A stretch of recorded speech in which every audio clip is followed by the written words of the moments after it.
Welcome to Diary of a Queen. I'm your host, Danielle Martin. I am joined by somebody super special, and I'm really excited to have her here today, Tara Allmendinger. Tara, hi, how are you? I'm good. How are you? Thank you so much for having me. I am so good. Now, I just got to see you recently, as most of the people know that watch this podcast. I just competed for Mrs. North Carolina America, completely honored to be named second runner up. And you got to present that award to me on stage. I was so excited that that was going to be me. You looked incredible. Your stage performance was immaculate. I would have loved to have been a fly on the wall for your interview. Like it was just, you just shined. So it was so much of an honor, and it was really fun to watch you as well. Well, it was, it's always great to go back and see people that have competed in the past and get feedback and hear things. And I was very much in the moment and really enjoying my time, which is something too that I always hope for guests on the show. So, are you ready to jump in? Let's do it. All right, perfect. So, there is a gamut of things I want to talk to you about, but I first want to start off with something that I am very interested in. Now, there was somebody on our judges panel that knew a whole mess about NASCAR, okay? And I'm going to tell you, I was not that person. So I called my best friend, and she knows all things NASCAR, right? And she was like, okay, you need to bring up this person's name and you need to say it's the 75th anniversary. Make sure you say it's the 75th anniversary. I literally know nothing about NASCAR. The thing I know about NASCAR is you. And what I love to watch is your life on the road. It's very interesting to me what your life is like. Describe a little bit about what your daily life is like on the road. Yeah, so my husband is NASCAR driver AJ Allmendinger. He drives the 16 in the NASCAR Cup Series. We met 10 years ago this month. He was actually running the Indy 500 in 2013. So it is incredible that it's already the 10-year anniversary. That's pretty exciting. But he travels and races every weekend except for one weekend he gets off, which is Father's Day weekend. And then their season goes from February, basically right around Valentine's Day to the first weekend in November. And so it's the longest professional sports season that there is, and it is a grind. And so I guess I'm in the quotation marks am a NASCAR wife, but really it's not so much that, I run under that title, but if you don't go with your husband and you kind of make sacrifices to live that life, you're not going to see him. And so, I've been able to, and I've been very blessed and fortunate to travel with him when he goes to different racetracks. We actually have a French bulldog and our late cat. We traveled with our cat for like, he was 7. So, on and off for about 5 to 7 years, we traveled even with our cat because everybody had to go. But it's a lot of fun. We often leave on Friday and then we're there wherever it is through practice. Sometimes we'll rent an RV and we'll stay on site at the track. Other times, we get to stay at a hotel and kind of gives us a little bit of time to explore, but not a whole lot. And then Sunday, which is the day that the Cup Series races, that's kind of an all day get up, eat, make sure you have enough snacks for the day. And it's kind of a hurry up and wait, but it's a lot of fun to see all the different pieces and parts of NASCAR, how that comes together, the pit crew, the crew, and it's kind of fun on Sunday. Everybody gets back together. We're all like a family, and that's kind of the day we get to hang out. And that's the day my husband works is Sunday. So it is an all weekend event. I can't. I'm sure you all do become family since you're all traveling together. And speaking of family, we have a new little one coming along. And of course, since I'm so intrigued about life on the road, what does life on the road with new baby look like? I literally was thinking in my mind, do you take a car seat in an RV? Does the baby go in the car seat? I mean, I really don't. I have no idea. And this is, this is a lifestyle. This is your life. So you're right. If you want to spend time with your husband, you have to go on the road. And I am sure your husband wants to spend time with his new son. So what is that going to look like? Yeah, it's funny you say that. We were racing at Darlington this past weekend, and there are moms, of course, they're a little bit further along in their journey than I am, and I see they have their stroller and their car seat, and I had a lot of conversations with a bunch of them, Joey Logano's wife, Michael McDowell's wife. And so it's lucky for me that we're all in close quarters and we travel, and then I can kind of watch them and ask questions because I see they do it. So I know it's possible. I just have to get the little pieces and parts together and just kind of learn as we go. But my husband and I traveled with a cat for years, so we just were like, well, this is just one step maybe more difficult, but traveling with a cat had its difficulties too. So I always said that Mr. Tickles would prepare me for motherhood, and so we're kind of used to dragging something along in a way, but this is definitely going to be a whole new experience for both of us. But I think that's what makes it fun and makes you stronger, is that something that together we can do and figure out even when it's hard. But we're lucky we have a lot of little resources at the track that I can ask what they did to get there. And I enjoyed following along the journeys of Mr. Tickles because I had cats growing up, and I thought, I can't imagine my cat on an airplane. Like I can't even imagine, that working. Although Mr. Tickles seemed like an extraordinarily unique cat, and I'm so sorry. I know that your fur baby just recently passed away, and I know how difficult that is to lose a pet. So I'm extremely sorry for that. But I thought it was extraordinary. I agree with you. If you can get a cat on a plane, I feel that you're going to do just fine with a baby. So I kind of want to switch gears a little bit. I'm gonna come back to being a sports wife and a support for somebody, a support for your spouse. But I want to talk about some of the things because I know competing for you was not something that you did younger. It's something that you did later in life. So you've done fitness competitions, you've done traditional pageant competitions. What made you start competing? I think that is so intriguing because people always assume, that we've all been doing it since we were embryos, which is Hmm. not the case for all of us. So tell me what started your journey. So I have a master's degree in architecture. It was the 10-year anniversary of that just recently here too, and trying to support my husband, racing, trying to keep the house clean, and it just being two of us, then trying to work in my field became really difficult. And I kept pushing myself to do all the things and take them on and do them well and be perfect. And I started getting really sick and I started wearing out and I just had so much anxiety and stress. And I think the tipping point was when my husband just kind of said, you're miserable and you're making me miserable. Like, you need to find a better way. And I think I needed him to say that to finally lean into something that, I also wanted to do, and that it didn't have to be my whole identity wrapped up in this career I was trying to force to work in this season of my life. And, I was unhappy, and I should have been very happy. There's no reason why I needed to be unhappy and do it that way. And as a little girl, I always wanted to compete in pageants. That was something I just thought that would be fun to do. I'm from Nebraska, so there wasn't a whole lot of opportunities. I actually showed sheep in the 4-H fair, so my life was kind of in a different direction, and I just never got to do the pageant. And when he kind of started saying that, pageantry, I really like it, and why I will continue using it as a tool for self-development is because it keeps you honest.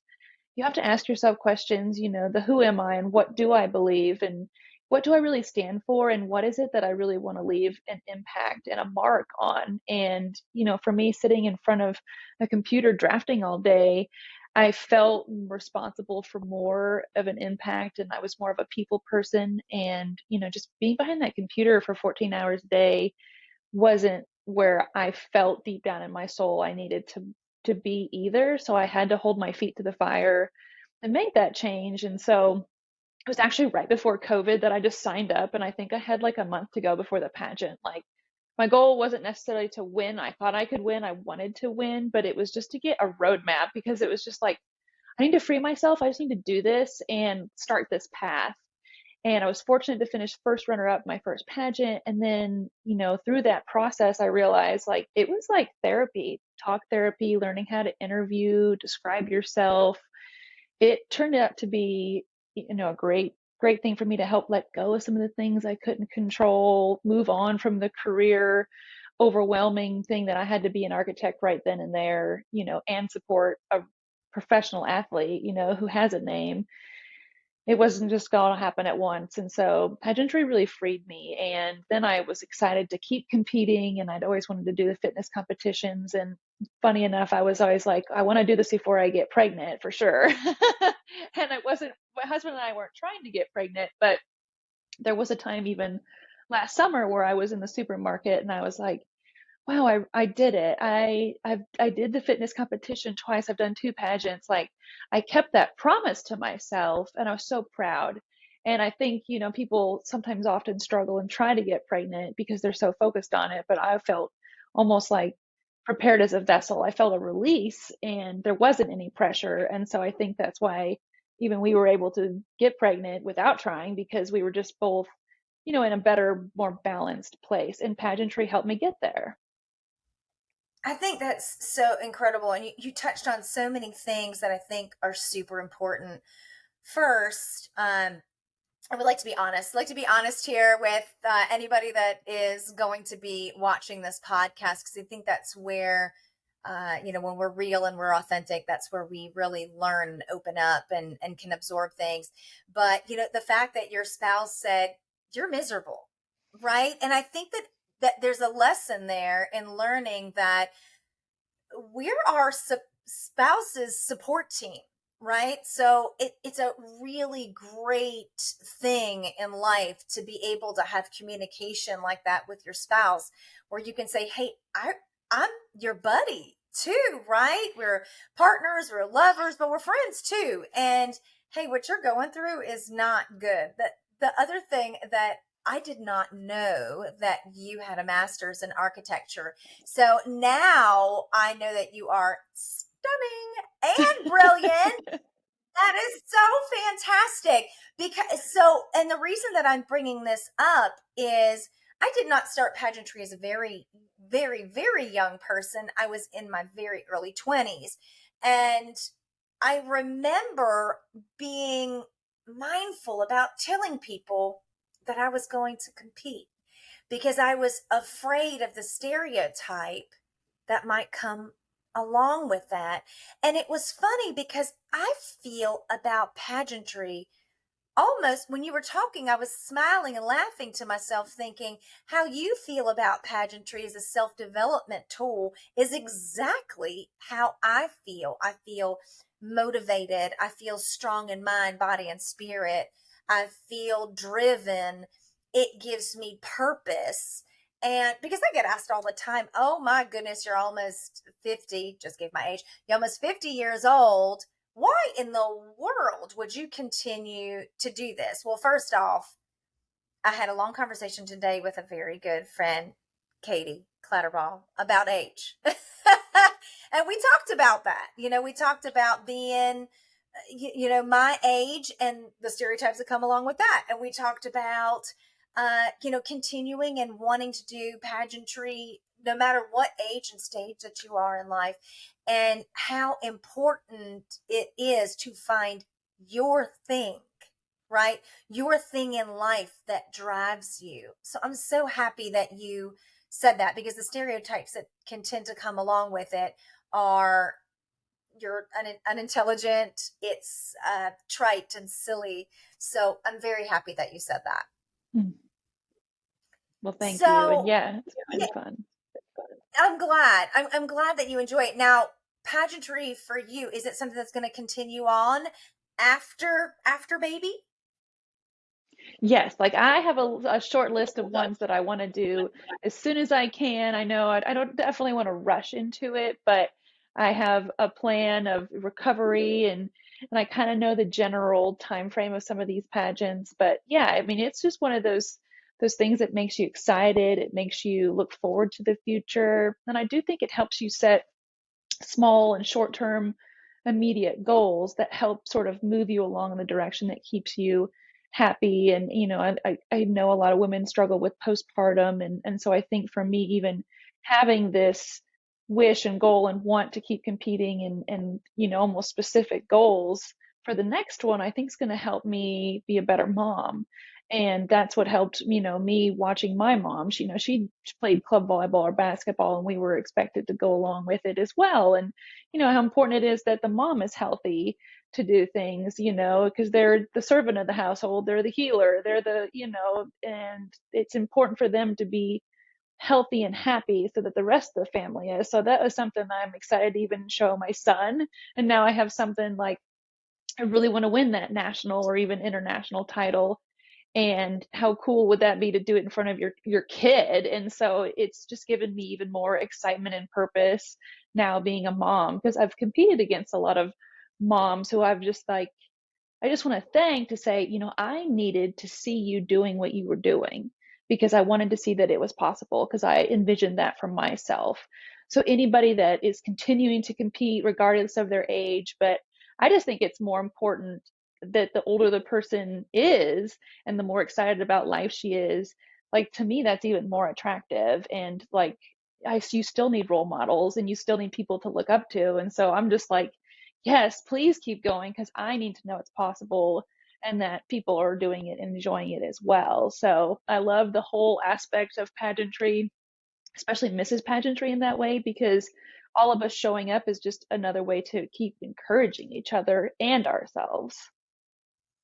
And it really is so great to do it with children. So obviously I competed in my 20s, in my 20s, and didn't have children. Then I'm an older mama, so I'll be 50 and I have a just turned 6-year old. So I love when people say, well, I haven't had any kids yet, and I'm in my early 40s, and you make me think like it's still possible, that dream can still be realized. So hearing that about pageants as well, it gets me excited because there is a wealth of knowledge that comes with age, and being able to do competitions and having your children watch is, I can't begin to tell you. When I was on stage, the one I heard the loudest was my 6-year old.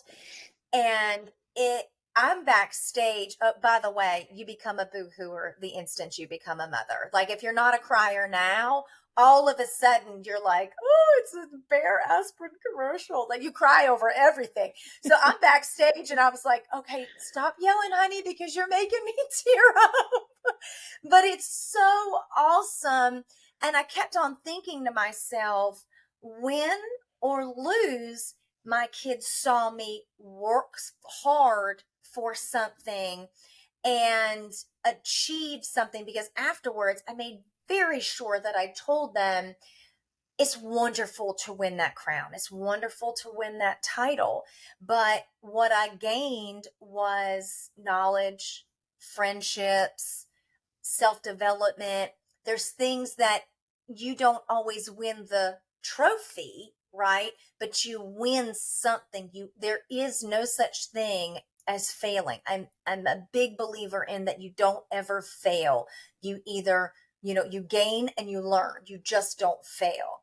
And because to me, failing is just, oh, I give up, right? And I'm just not a giver upper. I'm a gainer and a learner. So it's really fun to do that with your kids, and you will really enjoy that experience. And I look forward to watching you do that. So when is baby's arrival? Do we have an idea of when baby's arrival is? Yeah, so I'm actually in the beginning of the third trimester, like cue the final countdown music. I keep telling myself like, okay, it's really starting to get real, but like there's some, real birth prep that you do go through if you want to do yoga, things like that are starting to gear up, and just keeping calm. But yeah, the baby is due August 7th, and I actually give up my current title for Mrs. North Carolina Earth July 5th. So I will be 8 months pregnant at this pageant. It's going to be a lot of fun. I'm going to start looking for even a dress that will kind of fit that physique. It's a little bit different than an in shape bikini physique, but I'm enjoying this physique in this time. I've felt amazing the whole time during my pregnancy. I've continued to work out, and I think even having a current title has just helped me stay focused, stay in tune, don't get lost, don't overthink, and just be present. And so I'm even thankful for my current title as I am on my way out and I'm exiting, to be able to have that and experience that through my pregnancy. I was 9 weeks pregnant at the national pageant. Something that I could say even to my kid, we've already competed on stage, we've done this already, so we're going to keep doing this. It's just kind of part of what we do in the family. We have our thing and we compete, we work hard at it, and we don't give up. And so I think he can see his dad racing, but I wanted him to also see his mom doing something, and that it's not just dad only. So I think that'll be cool to see both of his parents and know that both of his parents were trying to get it done out there.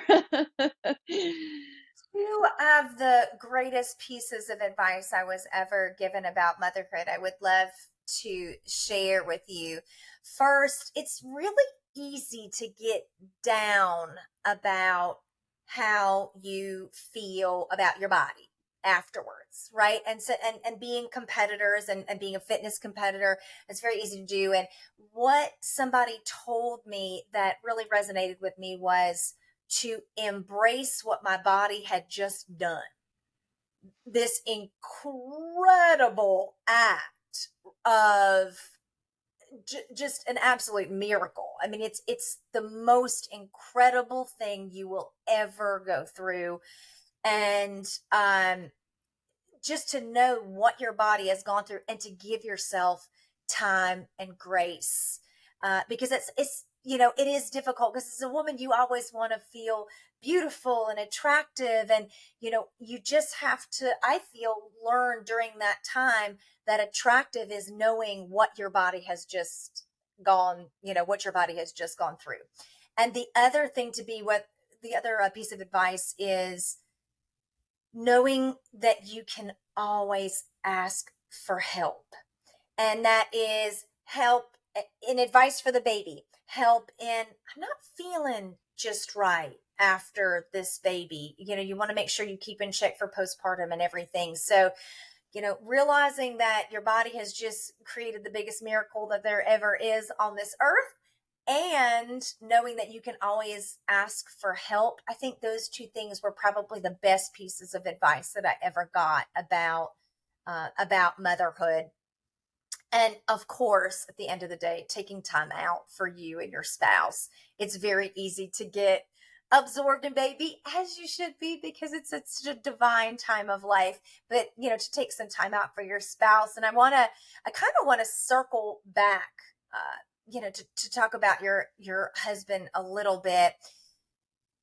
When your husband does not compete the way that he wanted to, he doesn't win, and you have to support him, what are some of the things you do as a spouse? And winning for your husband in that particular instance is a race, but for other people it could be a job interview that they didn't get. I just think you're in a position of extreme win or loss, and what does that look like to support your spouse after something happens like that? Yeah, that's a good question. And we're kind of in almost, it feels a little bit like a down right now. And I've experienced the highs of the highs, and it's just kind of the waves and the ebbs and the flows. And so it's kind of an ebb right now.